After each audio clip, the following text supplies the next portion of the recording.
Welcome to Falls Count Anywhere, where the wrestling ring meets the heart. Hosted by the gentleman Jody Powell, join us as we dive into the latest pro wrestling news and rumors, from the electrifying world of WWE to the inspiring stories of wrestling for Christ. This is your all-access pass to the action, the faith, and the hope. This is Falls Count Anywhere.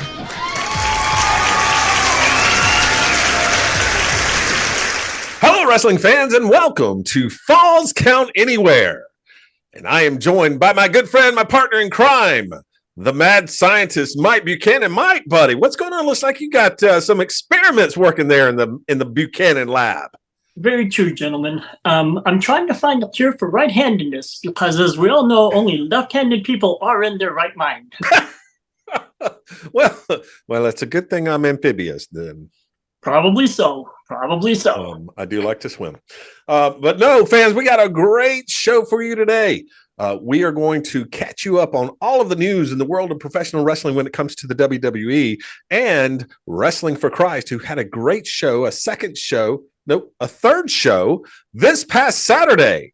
And we saw some action there that we're going to talk about. Of course, Bash in Berlin happened, but I don't want to cover that tonight because we're going to have a very special guest join us. In fact, I think he's on the line right now. Mike, let's get to it. Let's get our special guest in here. Fellas, how are we doing this evening? Just awesome. Great. How are you? Man, it couldn't be better. It couldn't be better because I'm being joined by two incredibly smart, talented individuals instead of just one. So I have doubled my pleasure for the week.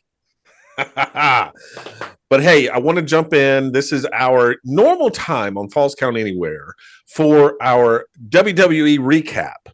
And I know we just had Bash in Berlin. That was Saturday. We're gonna get to that next week because something happened in the WWE that I think is very important for us to cover, and that is the passing of Sid Justice, Sid Vicious, Psycho Sid, known to his family as Sid Udy.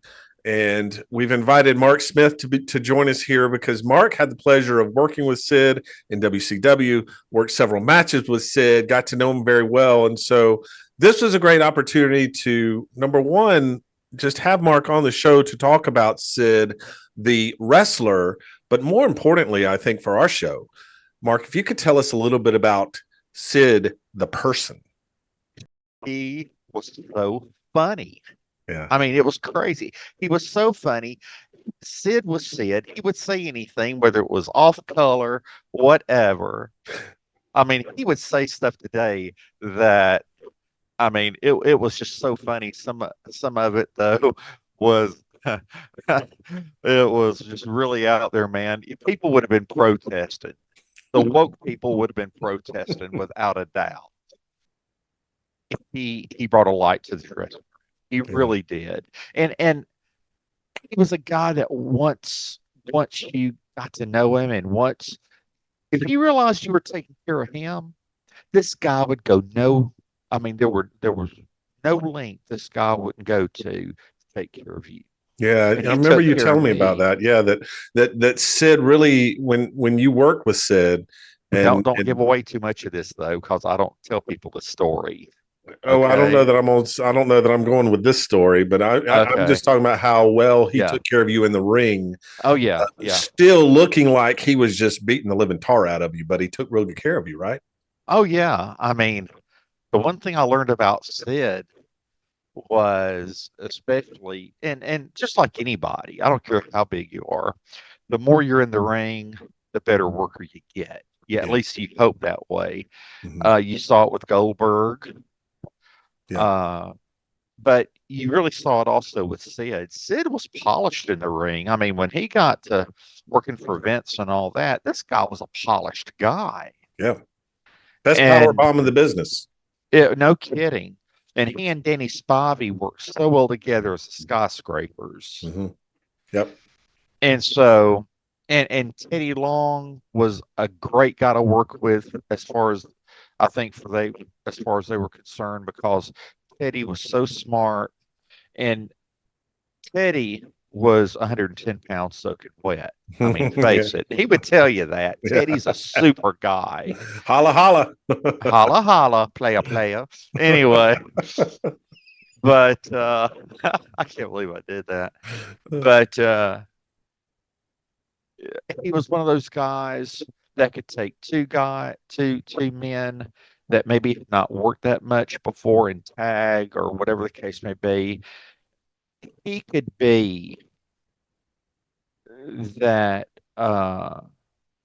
person to even out the personalities to Mm, help them grow together as a tag.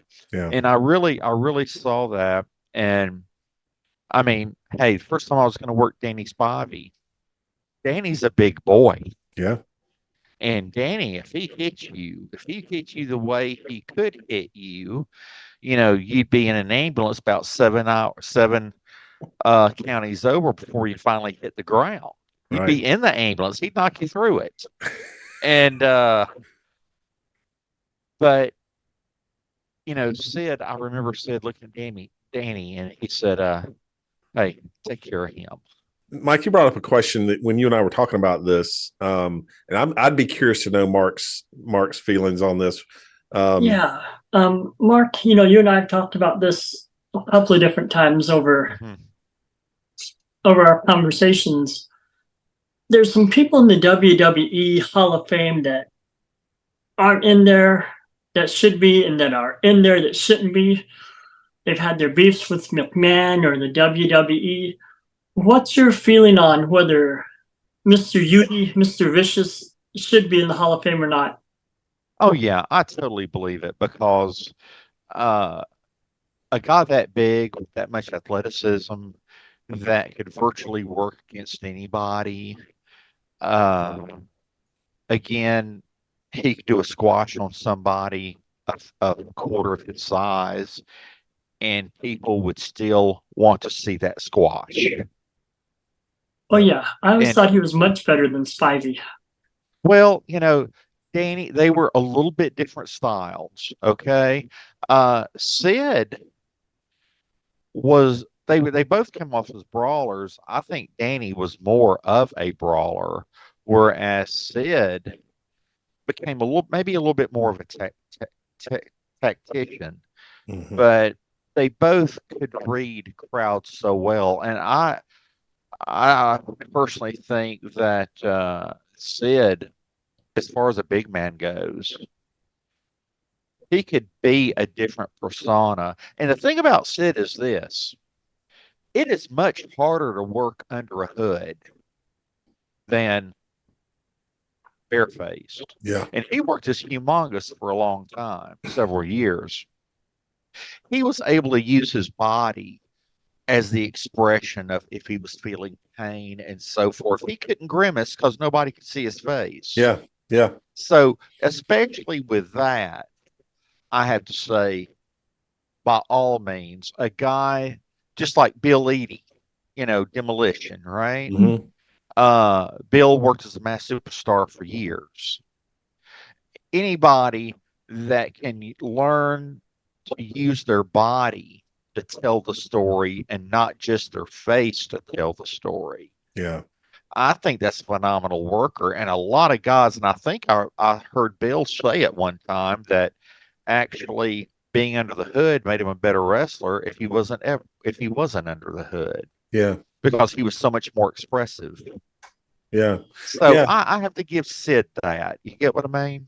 I do. Mhm. I think those are the little things that matter when you talk about the Hall of Fame, particularly the WWE Hall of Fame. There are a lot of guys that are deserving, and it all depends on your criteria, right? But when it comes down to pure in ring psychology, telling the story, it's those little things that separate the true superstars from just the guys. You And know, physically, he could do anything he sure. wanted with anybody Yep. to anybody, but he could tell the story. He's a two-time WWE or WWF champion, a two-time WCW champion. He was United States champion. He 100%. He deserved to be in the Hall of Fame 5 years ago. And you really didn't hear of him hurt guys Mm-mm. all the time, the way could you hear about different people. I know a few, but I won't, out of respect, a few of them passed away. I won't name their names. But you did not have to worry. This is how much. Now, I'm going to tell you something real quick. Have you got time for about a 1 minute story or Well, yeah, whatever? yeah. Okay. Myself, a guy named Lee Scott. Lee Scott. I tell people, if you ever want two guys to take good beatings, it was me and Lee. Okay, we could get killed, and you'd be ready to, have our cremation, and before the day's over, we just, but we competed. We wanted to see. Sid had such a great clothesline. We wanted to see who would sell the clothesline the best. Mm. Well, I took them and I flew in the air and I did my little twist and all that garbage, and Lee would come behind and do the same thing. And after we'd be backstage and have our water and everything, or Gatorade or whatever it was, and be able to take a breath, Sid would send word, "Are you guys okay?" Mm. He didn't try to put nobody out of the business. Yeah. But Sid was really a kind fella, because we asked him to hit us so hard we wanted to see if we could flip. Mm. I mean, take a clothesline and legitimately do a flip, and this is when nobody was doing it. Right. Sid did not want to do that. Mm. He tried to talk us out of it. Wow. And Lee did it first. So Lee won. He could even take beatings better than me. What can I say? But anyway, no. But Lee was great. We'd go to the gym together and everything. But some guys would just get off. Hey, you're going to take this? Oh yeah, I will let you have it like nobody's business. Sid had compassion. Yeah. Yeah. I mean, there's something to be said about taking care of guys and having that compassion and really reaching out, like you said, sending word, saying, "Hey, are you guys okay?" He didn't have to do that. He didn't have to do that at all, but he did. And that says something about the man. And so Sid Vicious, Sid Justice, Psycho Sid, Sid Udy, our prayers, our thoughts are with his family. We remember him fondly, and certainly he is someone that the wrestling community will miss. Mark, I want to thank you for being on Falls Count Anywhere and sharing your perspective with Sid. Well, I hope he's found his best softball game. That's right. In heaven. That's right. Because he loved softball. He loved it more than wrestling, I believe. He did. He would tell you. If I had a choice between professional baseball and wrestling, there's no choice. I'd be playing softball. I'd start playing yesterday. Yeah. Well, but just a fantastic guy. Thank you guys for letting me come on here and absolutely wanting to find out. But he's definitely a man that deserves a lot of respect. Thank you guys, and I love you, man. Love you too, brother. Thanks for being on. Fans, we'll be back right after these messages. Oh, hello, wrestling fans. The gentleman Jody Powell here. And I can't tell you how much I love this devotional written by my partner on Falls Count Anywhere, the mad scientist, Mike Buchanan. He wrote this book called Feeling Down, Look Up. You want to get your copy today? It's on Amazon. So you're going to want to search for Feeling Down, Look Up by Mike Buchanan. And it's got verses, it's got stories, it's even got a place to make notes. It's fantastic. You'll thank me later. Welcome back, fans, to Falls Count Anywhere. And now it's time for us to move into our discussion around Wrestling for Christ right here on Abundant Television. And Mike, what a show we had this past Saturday night. We saw four incredible matches. But first, I got to talk about the debut of Chris Thunder Anderson. And I told you it was coming. I told you, you got to wait for this guy. It's going to be powerful. And I tell you, he did not disappoint. Did he or did he not look exactly like he deserves to be part of the Anderson lineage of professional wrestling? Well, I'm thinking the cruiserweight cutter probably is wishing that he would have waited a little bit longer to be introduced to Mr. Anderson. He did not look good after the match. Yeah, no, he didn't, and it was because of that double A bar, the Anderson arm bar that Chris used to put Cutter away in very short order, I might add, and he didn't let up after the bell rang. My understanding is that Cutter suffered a little bit of a sprained shoulder. Luckily, nothing broken, nothing separated, but a sprained shoulder nonetheless from that arm bar left him. In fact, I saw him walking out of the arena that night, arm in a sling.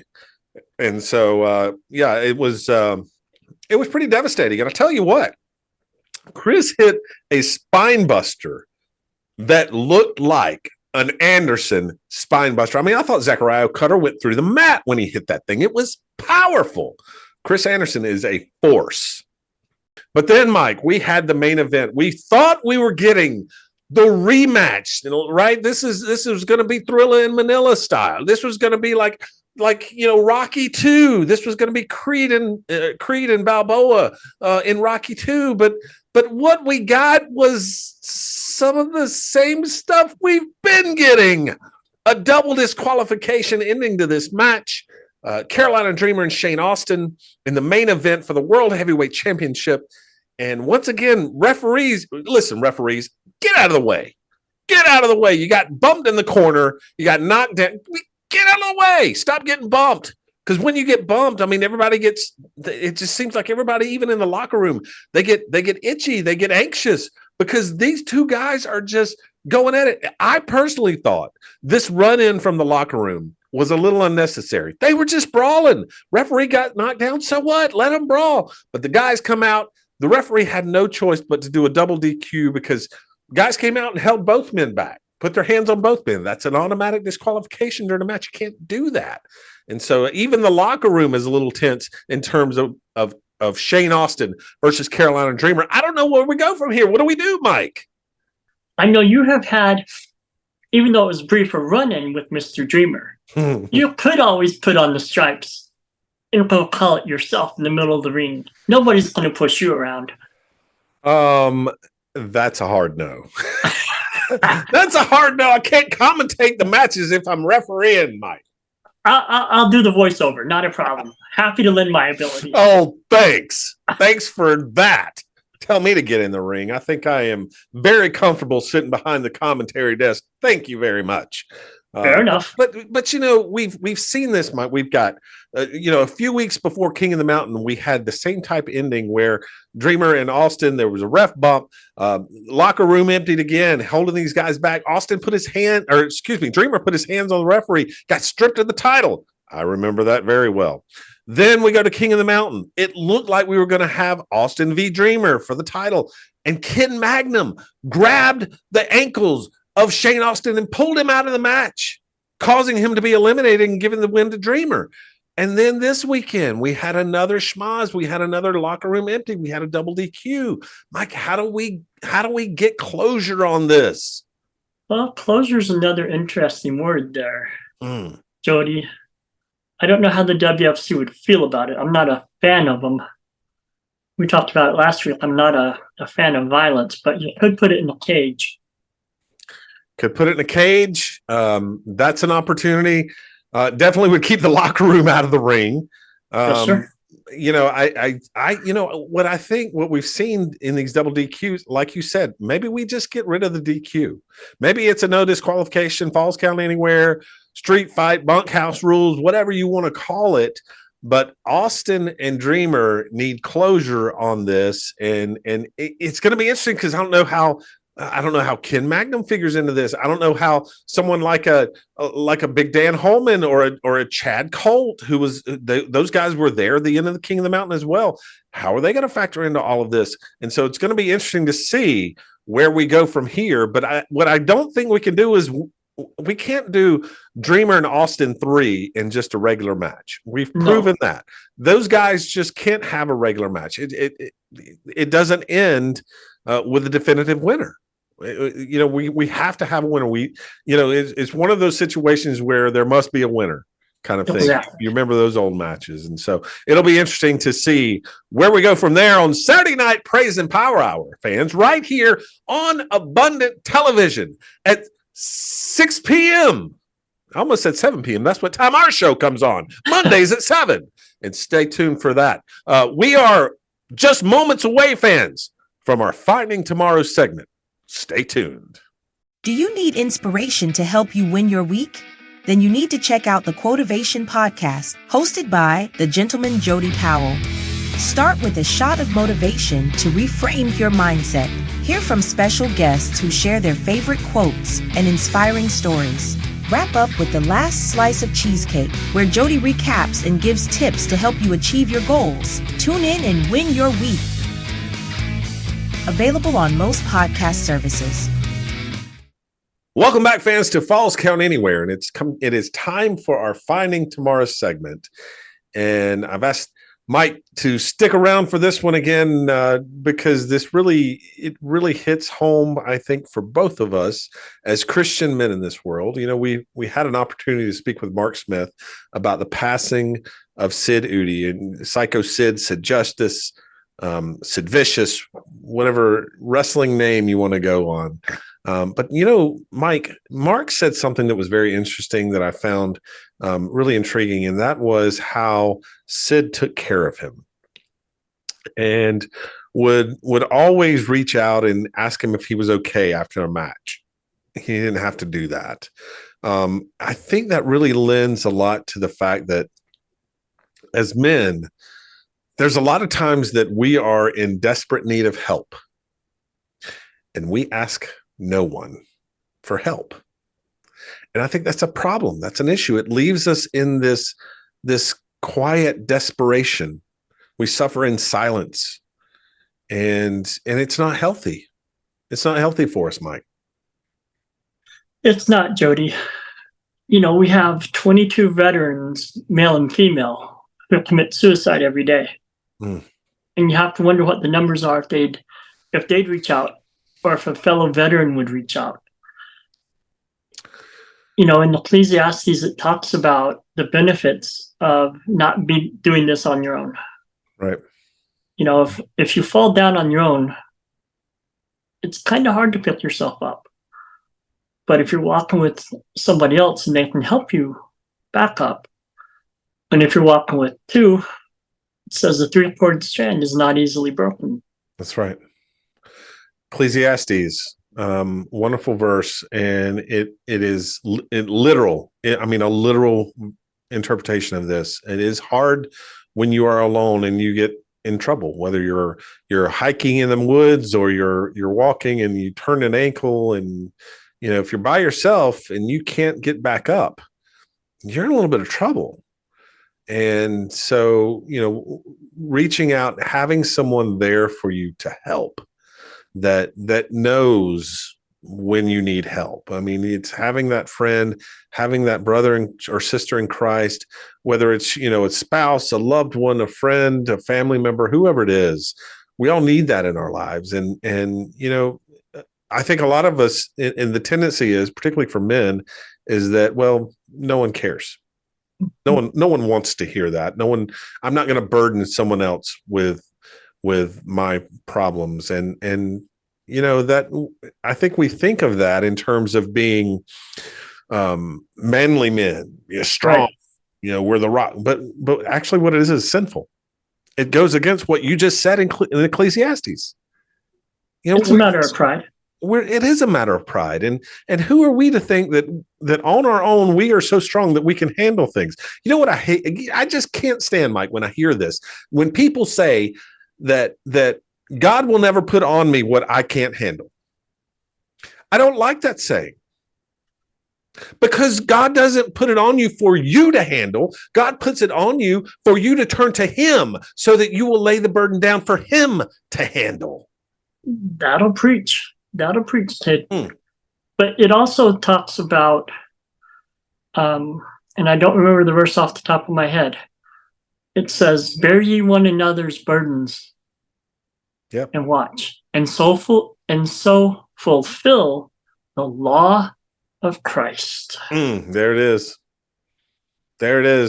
Doesn't say women only, men only. It just says, do it. That's right. So if there's no other reason for you to reach out for help than to follow the law of Christ, then reach out for help. Christ said we should. He demands it. He put us together on this. He put all of these people on the earth together for a reason, for us to be in community, for us to be, lifting one another up. If he didn't want us to communicate, if he didn't want us to coexist, there wouldn't be so many people on this small rock orbiting this big old sun. But there are, and we should be. Think about it this way. Jesus had his moments after he started his ministry when he went away to pray. Mm-hmm. He also had 12 disciples that were closer to him than anybody else. But even within the 12 were Peter, James, and John. Yep. And he would go away to pray, and he would take Peter, James, and John. And even in the Garden of Gethsemane, had them watch while I, stay vigilant while I pray. And what they do, they fell asleep, let him down, just like I do every day. Correct. All of us do. Right. But even in the end, it wasn't. He wasn't sharing his burdens, or he wasn't carrying the burdens alone. Even Christ shared those burdens with his disciples. He foretold them of what's going to happen, even if they weren't bright enough to catch it. And I'm not saying I would have. I wouldn't have either. No, but they didn't know what was going on at the time. But even then, he was sharing those burdens.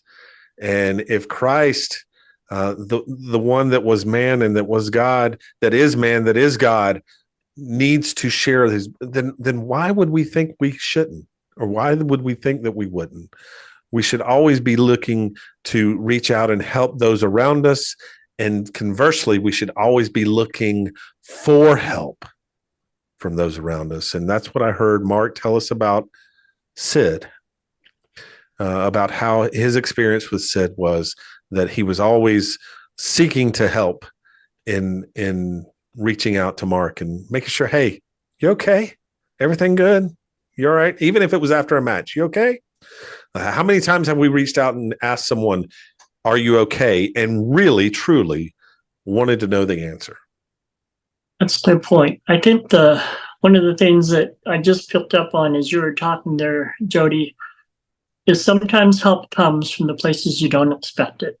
Mm-hmm. Everybody looked at Sid as this huge man, and he was. As my Uncle Johnny used to say, somebody that would accidentally screw up and hurt you, and he could. Yeah. Yet he looked out for the smaller people. Yeah. Yep. Absolutely did. And again, prayers for his family, and our thoughts and prayers are with them. And Mike, let's close out in prayer. And as we close out our show tonight, let's go to the Lord in prayer. Okay. Heavenly Father God, I want to thank you for the life of Sid Udy. I want to thank you for our friend Mark Smith, who joined us this evening to share some of his insights. Father, I just pray for anyone that's out there that needs help, that is suffering in quiet desperation, that they would seek the person that will be in their path that you have placed for that help. And Lord, for me and for Mike and for those that are listening that are in situations where we want to make an impact, we want to make a difference, Lord, place us in the path of someone that needs help. Give us the discernment to recognize it. Give us this courage to say, how are you doing? Are you okay? And truly want to know the answer. Father, I thank you for this opportunity. I pray for each and every person that is watching this show that they will seek the help that they need when they're suffering in quiet desperation, and they will be the help that you would have them to be when you place them in the path of someone seeking. Father, we love you. We ask these things in Christ's name. Amen. Brother, it's been a great time spending it with you, the mad scientist, Mike Buchanan. Thank you for helping out as always on Falls Count Anywhere, brother. This is always one of my favorite times of the week. And remember, don't watch out, look up. Well, there you go, wrestling fans. This is all the time we have for Falls Count Anywhere. I want to thank the mad scientist, Mike Buchanan. I want to thank Mark Smith for joining us. And I want to thank you for watching. Until next week, we'll see you at the matches.